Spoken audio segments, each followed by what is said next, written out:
talk about the Cuban Missile Crisis, we talk about 13 crucial days in October of 1962.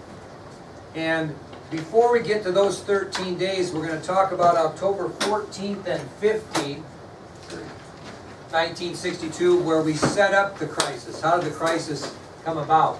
The 13 days in October will begin once we get this part figured out. So, the overall topic is the Cuban Missile Crisis, 13 days in October 1962, Part 1, and the first subtopic is October 14-15, 1962, setting up the crisis. We have a movie called 13 Days, which is a very good movie on the Cuban Missile Crisis. It is very factual. We will show that in parts as well when we finish Part 1. Then we'll watch Part 1 of that video, that movie, and then Part 2, Part 3, so you get a full understanding of kind of what's going on. I also handed out pictures of the main players in this particular crisis, and you'll eventually need to know who those people are. And my curiosity is, once we start watching the video, your thought process on whether they did a very good job of staging actors that looked like those individuals. And we'll kind of get to that when we're there also. But let's get on to October 14th and 15th, 1962, setting up the crisis. Obviously, this crisis we know as the Cuban Missile Crisis involved the two most powerful countries in the world and the two most powerful leaders in the world. And that would be the United States of America and President John F. Kennedy, and the Soviet Union or Russia under the leadership of Nikita Khrushchev. And we've talked about Nikita Khrushchev and President Kennedy in the past. So this crisis is going to involve the two most powerful countries in the world and the two most powerful leaders in the world. And the crisis begins on Sunday, October 14th, 1962.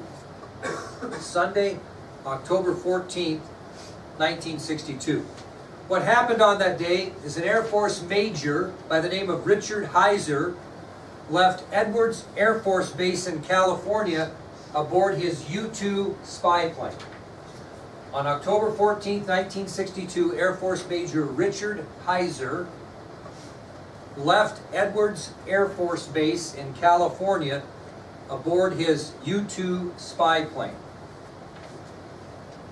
One more time. On Sunday, October 14, 1962, Air Force Major Richard Heiser left Edwards Air Force Base in California in his U-2 spy plane. At 7:31 a.m. on October 14, 1962, 7:31 a.m., Major Heiser crossed the coastline of Cuba and photographed the island in 12 minutes. Beginning at 7:31 a.m.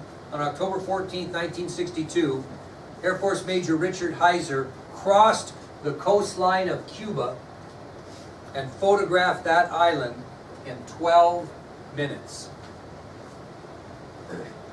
After his short but important 12-minute flight, Major Heiser lands in southern Florida and turns his film over to members of the CIA.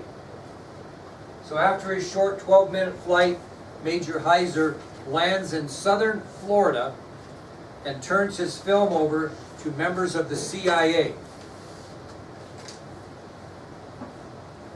These photographs that he took over Cuba were developed on Monday, October 15th, and they produced shocking results.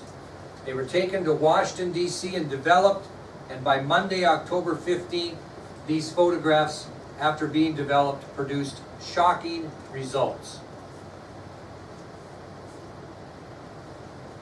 Several men studied those photographs, including Michael Davis. Several men in Washington, D.C. studied those photographs that Major Heiser took over Cuba on the 14th of October. One of those men was Michael Davis. He reported that the photographs clearly showed long circular objects that measured between 65 feet and 100 feet in length.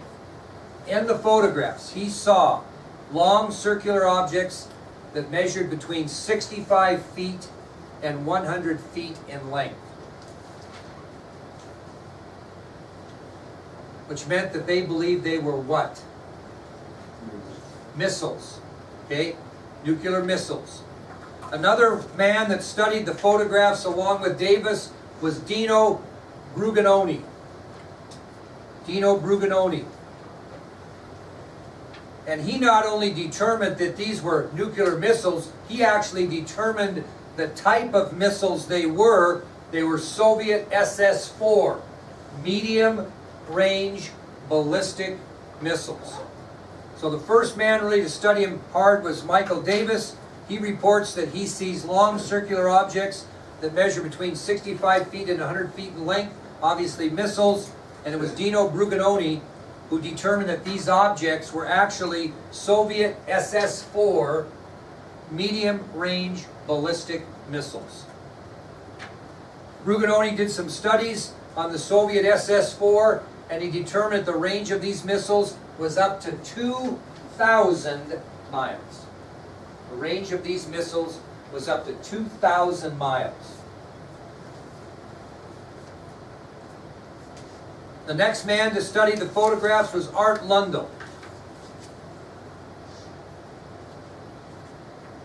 And he was the head of all of this photographic interpretation that went on in D.C. He was the head of the CIA Development Center that developed these photographs. He employed all these guys, and he took one look at the photos, and he said, quote, "This is trouble. This is real trouble." So when Art Lundell is called in by Davis and Bruganoni, he takes one look at those photographs, and his comment is, "This is trouble. This is real trouble."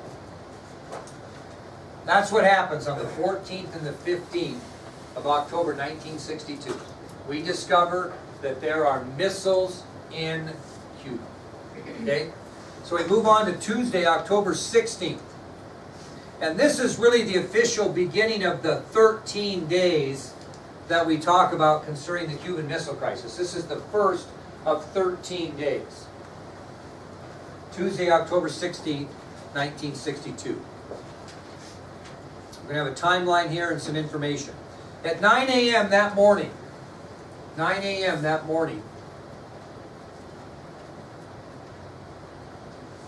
President Kennedy called his brother Bobby and asked him to come to the White House. At 9 a.m. on Tuesday, October 16th, 1962, President Kennedy called his brother Bobby and he asked him to come to the White House.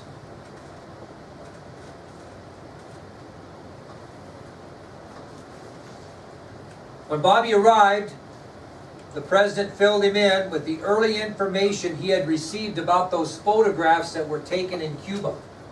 So the president fills Bobby in on what's going on in Cuba concerning these photographs that were taken.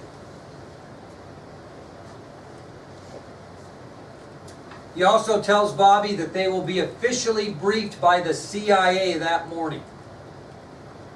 He also informs Bobby that they will be briefed by the CIA that morning.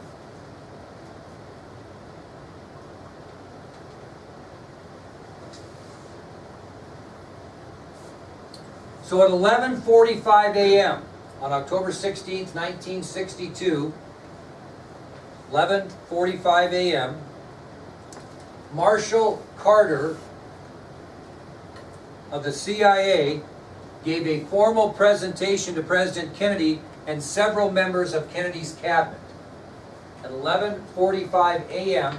on Tuesday, October 16, 1962, Marshall Carter of the CIA briefs President Kennedy and several members of his cabinet. Here's Marshall Carter right here if you're interested. Fellow right there. Carter informs President Kennedy about the presence of missiles and missile launching pads that are in Cuba. In other words, what are the missile launching pads used for, Pete? Launching the missiles. So that seems kind of trivial, but it's important. It's an important situation, this crisis. So Carter informs the president and his cabinet, not only are there missiles in Cuba, there are missile launching pads being constructed in Cuba. And those, obviously, those launching pads are going to launch nuclear missiles. They will not go off on their own. Well, all involved in this discussion obviously believe that the United States was in great danger as a result of this situation.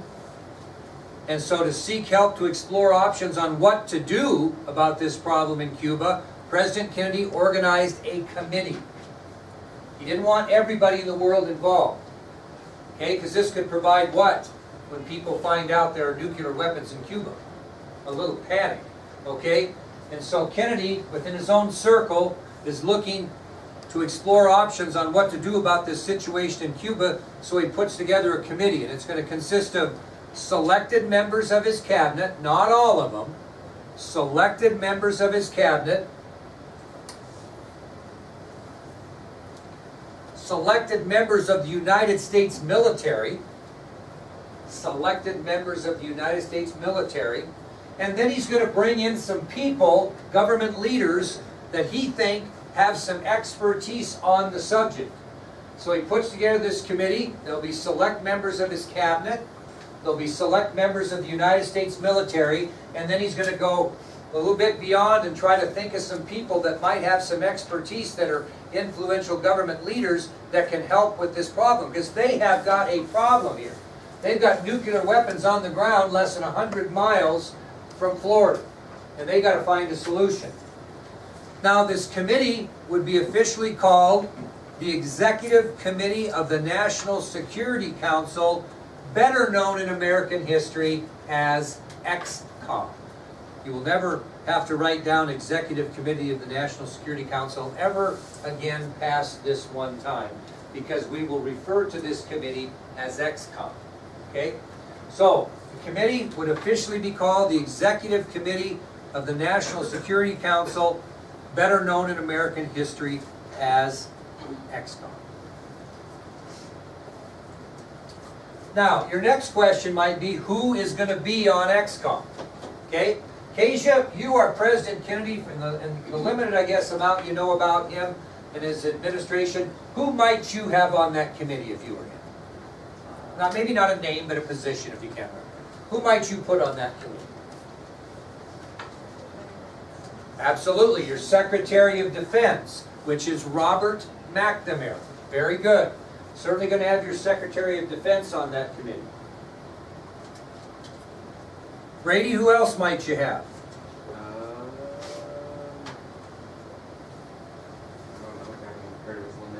Well, yeah, but come on now. I don't want, no. What? I'm thinking position, not names. Who else might you have on that committee?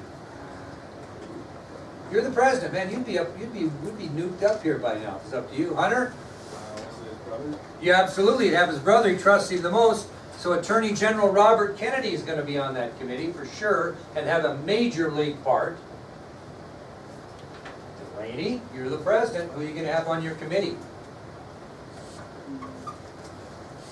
Not necessarily a name, but maybe a position you might think of. Whoever's heading the Navy. Pretty good guess. That's pretty good guess there, girl. Okay, what we're going to do though, that is the first time anybody's gone that deep. Chief of Naval Operations, and he's on your ID sheet, but down the list a little bit, George W. Anderson Jr. Very good, my dear. Very good. Chief of Naval Operations, Admiral George W. Anderson Jr. Here's the guy right here. There's the guy you picked right there. Okay? Again, Chief of Naval Operations, Admiral George W. Anderson Jr. Okay, Michaela, my dear, what other position might you have on there? Come on. You and Rasmussen wouldn't be on the committee, my God. Good idea. Kellyanna, who else might you put on that? What type of person? Somebody from the CIA? Is that very good? CIA Director John McCone. These are some of these people we've talked about before. CIA Director John McCone. Tristan, who else might you stick on that committee? Type of person. A leader from the Air Force? Very good. God, you guys are awesome. Chief of Staff of the United States Air Force, General Curtis LeMay, Chief of Staff of the United States Air Force. General Curtis LeMay. Again, Chief of Staff of the United States Air Force. Curtis LeMay. Kezia, come on. Who would you put on there? I already asked you one. Did you get it? Okay, I'll move on to Lauren. Lauren, what other type of person would you want on that committee?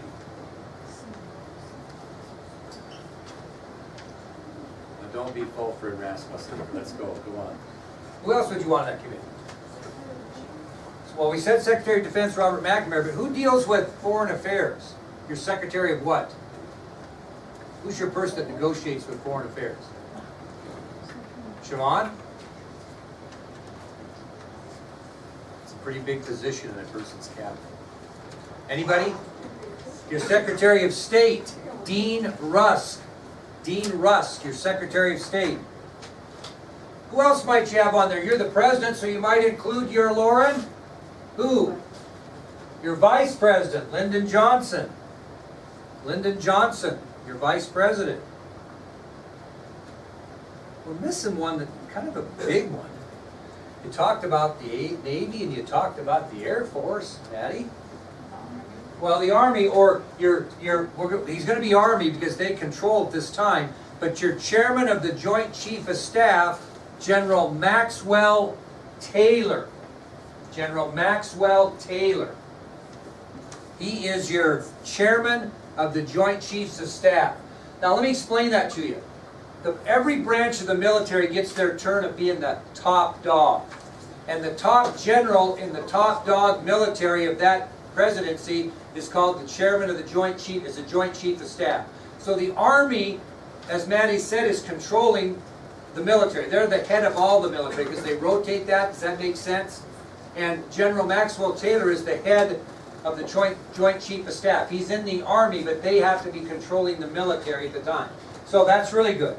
All right, think a little bit more. They're getting tougher. But does anybody have an idea who else he might have on the committee? Because he's going to have to be public a little bit. Anybody? Come on now. What? Okay, that's a good guess, but he's going to keep Congress out of this thing. Because, God, you tell one thing to Congress, and everybody will know. What do you say? Secretary what? You're pretty close, but Pierre Salinger is the press secretary. But that's a good guess. But he doesn't want Pierre to know anything at this point because he's got a direct link to who? Media. And once you get something out in the media, there's no coming back. So even Pierre Salinger, it's a good guess, is going to be in the dark. So who's going to do his communication for him if he doesn't use the press secretary? What? Well, his speechwriter. You're pretty close. Speechwriter, and that was Theodore Sorensen. Presidential speechwriter. Theodore Sorensen. Remember these guys I talked about in Kennedy's cabinet? Okay? I'm going to give you another one because this guy actually was part of the Air Force too. He was the commander of the U.S. Tactical Air Command. That would be the Air Force that attacks, right? And the chairman of the U.S. Tactical Air Command was General Walter Sweeney. General Walter Sweeney. He again is the commander of the U.S. Tactical Air Command. He's the one going to be putting attack planes on the deck if needed. Okay? Commander of the U.S. Tactical Air Command, General Walter Sweeney. Who else might you have on that? Somebody in charge of Florida, since they're so close. Good guess. We're not that far yet, but a good guess. He wants somebody that would come in that would have experience working with the Russians. You remember a guy by the name of Dean Acheson? You remember McCarthy went after him. He was Secretary of State under President Truman. Kennedy brought in Dean Acheson. Okay, Dean Acheson, I got to find him up here, is right here. He was the Secretary of State under Truman, had a lot of experience working with Russia. And so Kennedy brought in Dean Acheson also on the committee. We're getting closer. Here's the surprise he brought in. I was surprised, but he brought in C. Douglas Dillon. Anybody remember who he was? Secretary of what? C. Douglas Dillon was Secretary of the Treasury. He brought him in on the committee. C. Douglas Dillon. How about a national security advisor? Would you want something like that on there? McGeorge Bundy. McGeorge Bundy, his national security advisor came in. McGeorge Bundy. Now there's two others that I want to see if you can dig deep and get. People that are highly respected within Kennedy's cabinet, and one is a old political cat. Been around the block a few times and probably could provide some good balance. Who's one of the more popular politicians? Hasn't had a lot of luck running for president, but he has great political experience. Adlai Stevenson. He was U.S. Ambassador to the United Nations. U.S. Ambassador to the United Nations. He brought Adlai Stevenson in, U.S. Ambassador to the United Nations. One more. Who keeps track of him daily? Who has his appointments? Who keeps him on task all the time? Who's his appointments secretary? Close friend of Bobby's. Irish.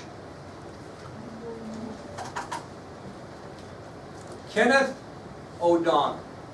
He brings in Kenneth O'Donnell, his appointments secretary. Not so much for that part, because he trusts him like a brother. Okay?